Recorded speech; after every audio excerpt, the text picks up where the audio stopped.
BNP chairperson প্রয়াত বেগম খালেদা জিয়াকে সমাহিত করার পঞ্চম দিন। বেলা বাড়ার সাথে সাথে সাধারণ মানুষের পদচারণায় ভরে উঠতে শুরু করে সমাধিস্থল। শীতের তীব্রতা হার মেনেছে দুহাত তুলে মোনাজাত করা মানুষের কাছে। জানাজায় অংশ নিতে না পারলেও জিয়ারতের মাধ্যমে শোক মেটানোর চেষ্টা অনেকের।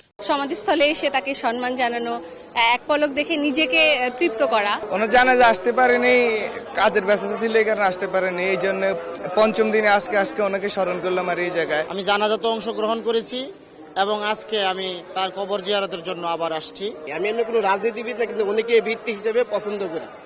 উনি আমাদের দেশকে যেভাবে আপনি পরিচালনা করেছেন, এরকম ভাবে আমার মনে হয় গত 100 বছর আর কেউ পারবে না। ওই দিনে জানাজায় থাকতে পারে নাই, আমার ভিতরে আমার মনে একটা আবেগ কাজ করেছে। সেই আবেগের তাড়নায় আমি আমার ময়মনসিংহের বৃহত্তর ময়মনসিংহ সমিতির লোকজনকে নিয়ে আজকে আমি জানাজায় এসেছি। এদিন বেগম জিয়ার কবরে শ্রদ্ধা জানান জাতীয় নির্বাচনে বিএনপি মনোনীত বিভিন্ন আসনের এমপি প্রার্থীরা। সকালে শ্রদ্ধা জানায় ইসলামী আরবি বিশ্ববিদ্যালয়। বেগম খালেদা জিয়ার মৃত্যুতে কেবল দেশ নয়, পুরো এশিয়া হারিয়েছে একজন নারী নেতৃত্ব।